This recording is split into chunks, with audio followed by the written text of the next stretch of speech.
día tengan todos ustedes, queridos amigos y amigas. Sean bienvenidos a este canal de YouTube. El Tel de la Cruz. No se les olvide darnos su like, acá abajo la campanita. Píquenle para llegar a más personas. Pues ya terminó el informe del pulso de la salud.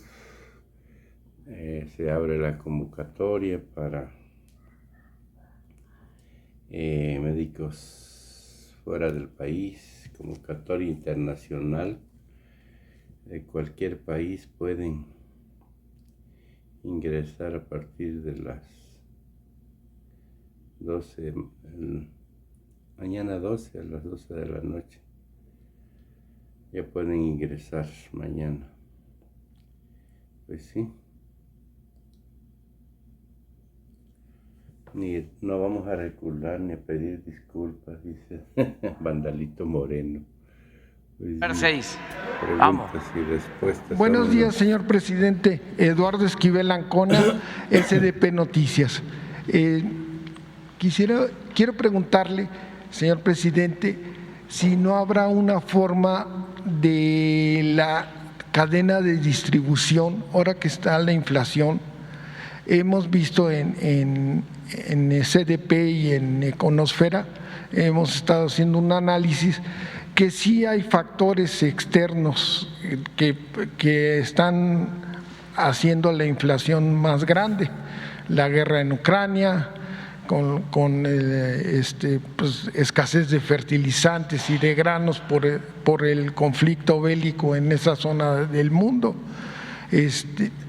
La subida de los contenedores del transporte marítimo, de los fletes marítimos, hasta en un 5,000%, ¿no? De 2019 al 21, al año pasado, a este año, ha subido muchísimo. Eso incrementa los… Otra cuestión es aparte de la escasez de fertilizantes, también por el conflicto. Entonces son varios factores externos, ¿no? El cambio climático que ha hecho sequías y entonces no hay buena producción, pero internamente también tenemos una cadena de distribución que nos afecta mucho en la inflación, y esto es interno. O sea, no es posible que en un análisis que se hizo, si se compra la papa, la cebolla blanca, se adquirió el mes pasado a los productores en 13.3 pesos, 13.30 por kilogramo. Y aquí a los consumidores finales, en los grandes centros urbanos y todo, está a 52.8 por kilo. Este es un margen del 299%, es muchísimo. Y esta cadena está funcionando mal porque es algo que nos dejaron los neoliberales. Esta cadena están los acaparadores de las siembras, están los monopolios que acaparan también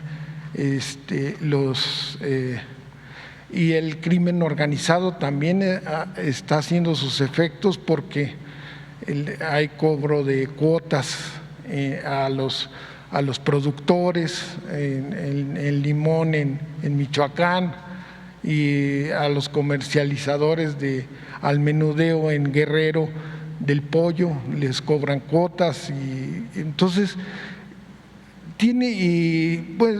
se ha bajado mucho la incidencia de asaltos en las carreteras por la Guardia Nacional, pero no ha sido suficiente porque ese costo lo seguimos pagando.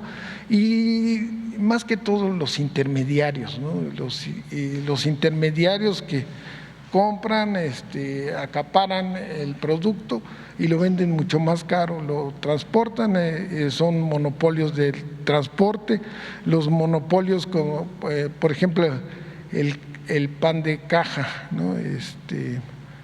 La empresa que tiene el monopolio del pan de caja pues tiene que acaparar trigo para producir todo el pan de caja que necesita. Entonces eso es una distorsión al mercado y tiene inclusive que ver con las cuotas de importación. Entonces, ¿qué podría hacer el gobierno de la Cuarta Transformación para solucionar y llevar la producción de los pequeños, aparte de los precios de garantía, que el productor pueda, que se reduzca la intermediación y que lleguen del campo a las ciudades, a los centros urbanos con menos intermediación y que tengan mejor precio los productos de la canasta básica, sobre todo? Pues es muy importante lo que planteas. Yo creo que, insisto, el camino es lograr la autosuficiencia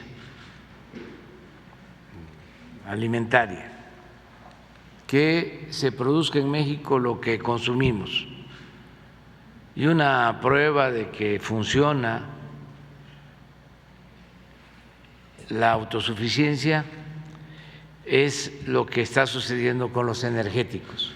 Como si tenemos petróleo y si lo procesamos en nuestro país, podemos ofrecer las gasolinas, el diésel a mejores precios o no aumentar los precios.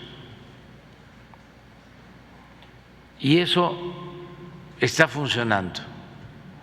No hay prácticamente inflación en el sector energético. Nos pega la inflación en alimentos y tiene que ver fundamentalmente con importaciones, con desajuste en las cadenas de producción que se ha originado por la pandemia y la guerra, aumentos en los precios de insumos básicos. Volvemos a lo mismo, si no somos autosuficientes como lo fuimos en un tiempo antes del neoliberalismo en fertilizante, pues tenemos que comprar el fertilizante. Y ahora el fertilizante se incrementó mucho a nivel mundial. ¿Por la guerra? Por la guerra.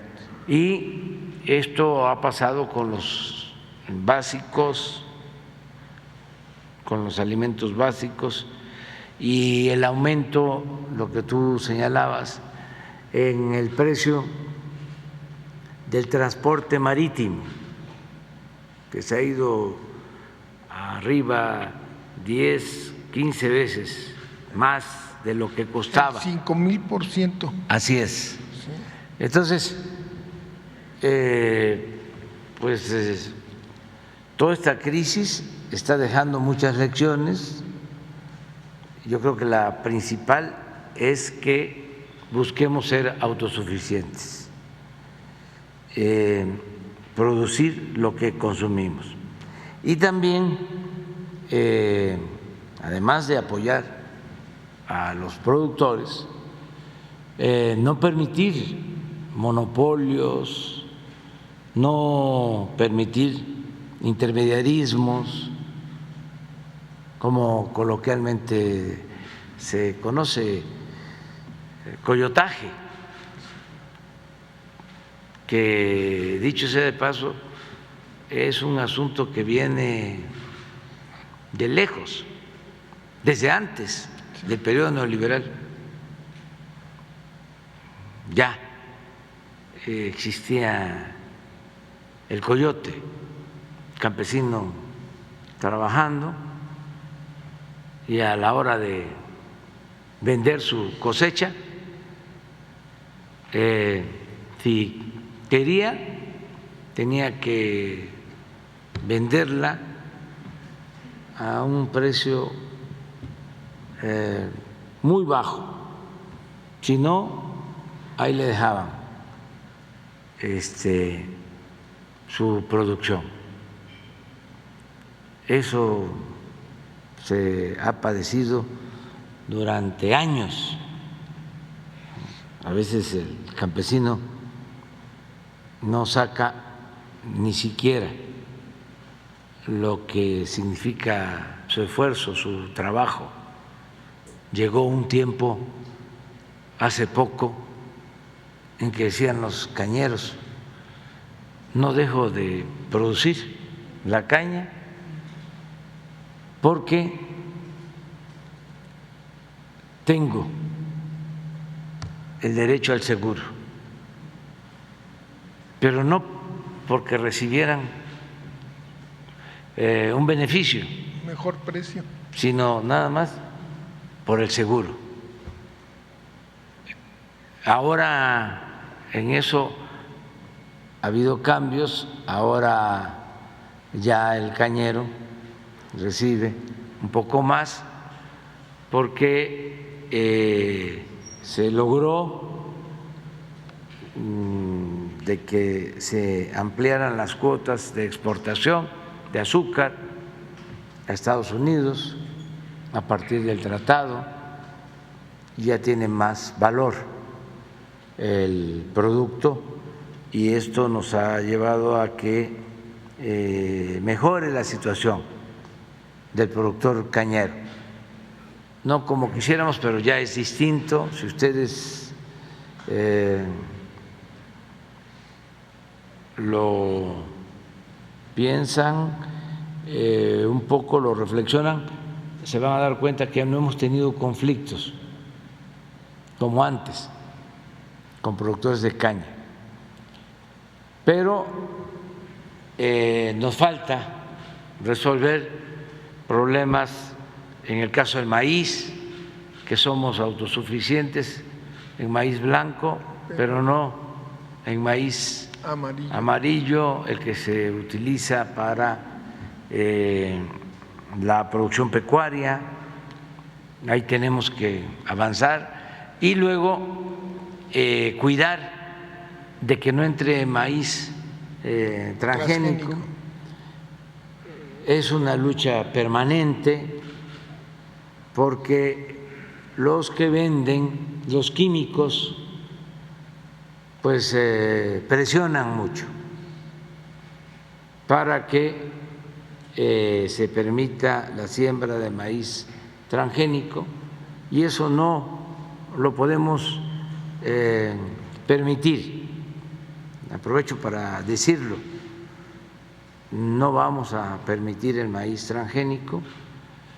México es el país del maíz. Aquí surgió el maíz como el cacao, y tenemos muchísimas variedades de maíz nativo, y lo que tenemos que hacer es mejorar esas variedades y no de optar por importar maíz transgénico. No sabemos los efectos, los daños que se ocasionan a la salud, y no se trata de solo lo mercantil, el comercio, no, la salud de nuestro pueblo, cuidar la salud de nuestro pueblo. Entonces, en eso estamos, impulsando la producción de maíz blanco.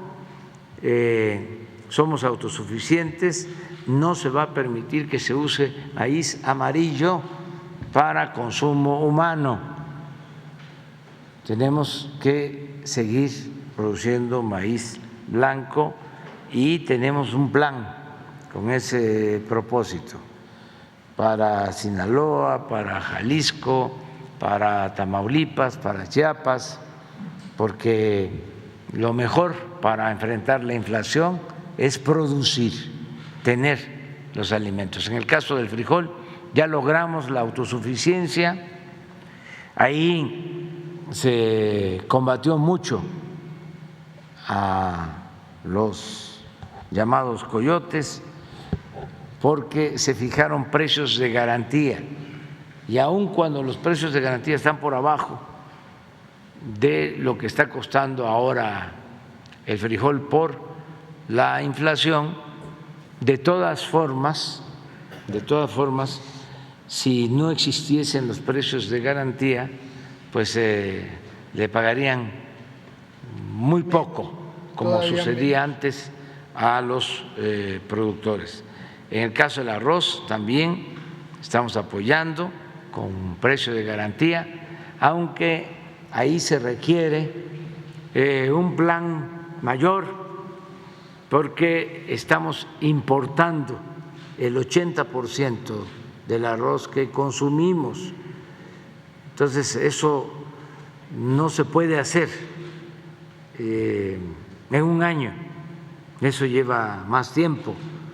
Y también es que se abandonó el campo y se abandonó la producción de arroz. Todo Campeche era productor de arroz. Morelos. Desde luego, históricamente Morelos, ¿sí? Sinaloa, pero se abandonó el fomento de la producción de arroz. Estamos avanzando con precios, pero se requiere un plan mayor. En estos casos, lo que se propone es que podamos abrir el mercado, que no haya aranceles para comprar el arroz en donde se pueda adquirir más barato, que no haya aranceles, que no haya trabas, que no haya burocracia para proteger a los que producen en nuestro país. Desde luego hay que apoyar la producción en México, ya lo dije, pero en temporadas de inflación hay que ofrecer alimentos baratos y eso es lo que se está ahora haciendo con la carne.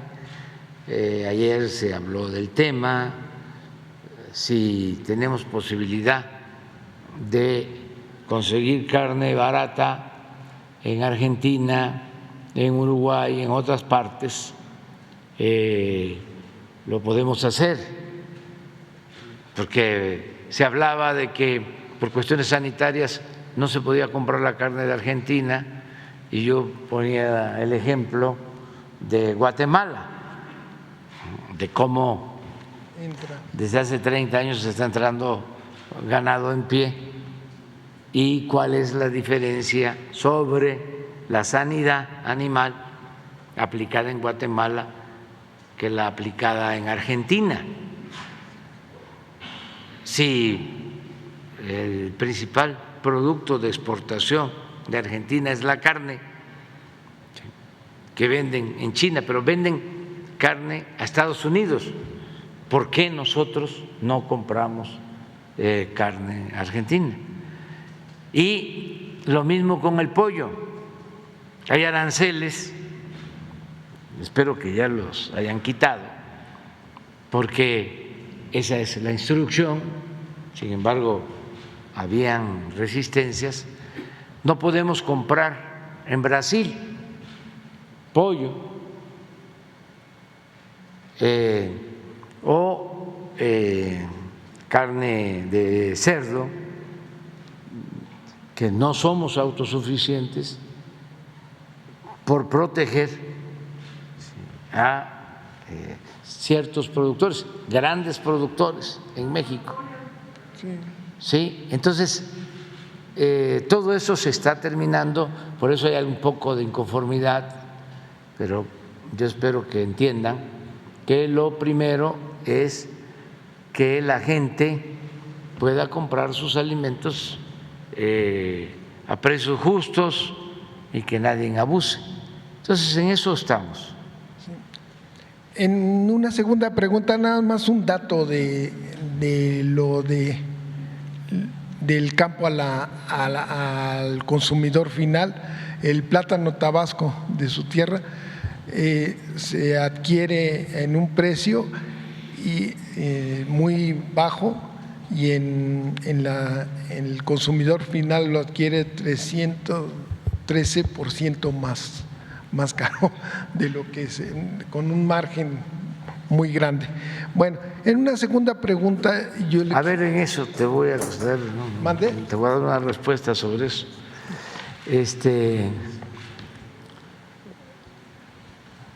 Para que vean de que no es política de apertura a tablas rasas, ¿no? Así sin límites estratégicos de ninguna índole, no hemos podido firmar el acuerdo de libre comercio con Ecuador porque nos están pidiendo que quitemos aranceles en plátano y en camarón. Entonces, no es dejar desamparado a los productores nacionales, es ir viendo en qué sí, en qué no. Y esto pues aprovecho para transmitirlo a mis paisanos de Chiapas, de Tabasco, de Veracruz, de San Rafael, que producen plátano, y a los que capturan camarón en Sinaloa. Entonces, decirles que estamos pendientes, pero hay alimentos donde sí tenemos necesidad de importar, de abrir. El trigo. Por ejemplo, el trigo, hablaba yo del arroz, hablaba yo del pollo. El sorgo. Sí, sorgo, el huevo. O sea, estamos hablando en el caso del huevo de una proteína barata que ayuda mucho el consumo de la mayoría de nuestro pueblo. Entonces, eso lo tenemos que cuidar. La sardina, el atún, que son proteínas relativamente baratas, las tenemos. En este caso sí, los atuneros nos están ayudando. Y la tortilla, que es básica. Me decía un tortillero que el ideal era $1, $1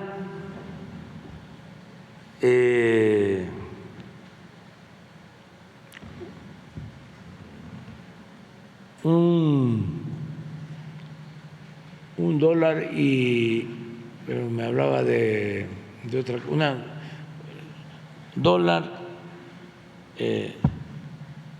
tortilla, falta un factor.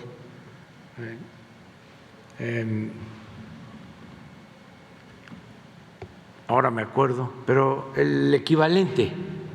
Sí, y le decía yo de que no, porque pues ya el dólar está abajo de 20 pesos. La tortilla no, en algunos lugares. Entonces,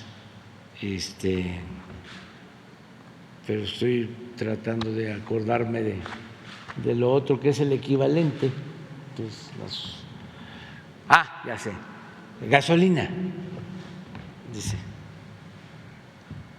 $1 la gasolina, Un kilo de torta. $1 la tortilla y $1, ¿qué dije? La gasolina. Sí, gasolina. No, es gasolina, tortilla,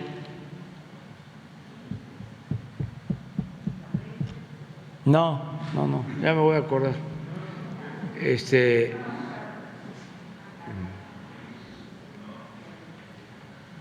Sí. No, tampoco frijol, no, pero ya me voy a acordar ahora. Es que ya ven el COVID largo. Tiene el efecto de que se acuerda uno de cosas, Muy pasada. sí, de atrás y luego lo más reciente se olvida. En una segunda pregunta, señor presidente, ¿qué podría hacer su gobierno con